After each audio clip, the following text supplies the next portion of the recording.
It's 7:15 in the evening on Sunday the 5th of May 2014. It's been a void moon for the last 8 hours and it still is a void moon as I'm recording this. It actually changes in about 10 to 12 minutes time. So I'm tempting fate by recording this video now. But I have to say, it's just been Beltane. What is Beltane?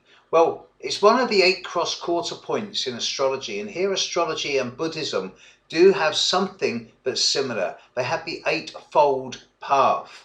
And with astrology, of course, you have the 2 equinoxes and the 2 solstices. But you also have Imbolc, Samhain, Lammas and Beltane. Now, in recent times, in the last 30 to 40 to 50 years, since the revival of Wicca and various neo-pagan groupings, the celebration of these 4 cross-quarter points, as much as the solstices and equinoxes, if not more so, has become more and more common. But it is so 20th century and so post-World War II. Originally, the origins of Beltane and Samhain go back to pre-Celtic roots in Britain and Ireland particularly. They do relate to cattle herding from about 4,000 to 5,000 years ago, and certainly in Druidic lore there is still evidence of Druids today shepherding cattle between 2 fires to protect them against thieves, rustlers and other forms of malfeasance. With Beltane today, we've lost sight of the old mythology of Beltane. Beltane today is all about lighting bonfires and decorating homes with mayflowers and visiting holy wells and dressing trees and all this other type of hippy-dippy cosmic nonsense. The idea of Beltane originally was it was the start of one of the only 2 seasons of the year. According to a truly ancient Celtic myth, from what I can make out, i.e.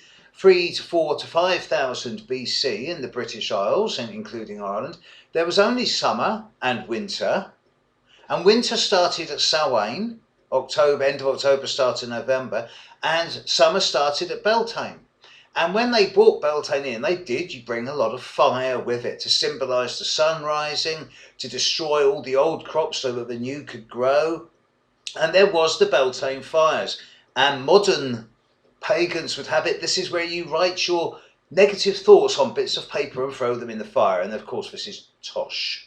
The Beltane fire was built higher and higher, and all the young bucks would jump the Beltane fire.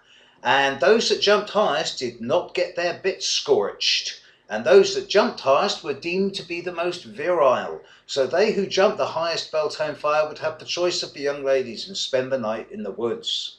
And then, 9 months later, the babies would be born, just at Imbolc, 9 months on from Beltane, in the middle of February, just as the last of the ice is fading away, in the northern hemisphere at least, and the baby would have 9 months of ice-free weather to grow.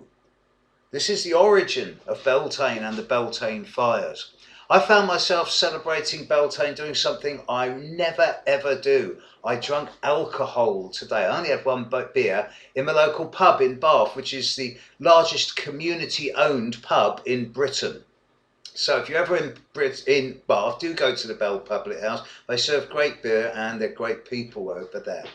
But it's Beltane. It's time to start looking up to the sun, bringing the fire into your lives, being sparky again, at least in the northern hemisphere. If you're in the southern hemisphere and you're watching this, then you're going to have to deal with the reverse of this. It's like Samhain in the north. It's the time where you step into the 6 months of relative darkness and of replenishing and of recharging.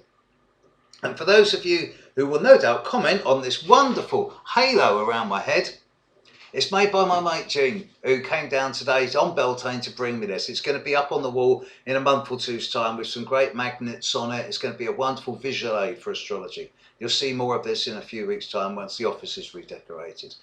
Right, that was Beltane. Tomorrow, end of holidays, back to work. Catch you in the morning. Bye.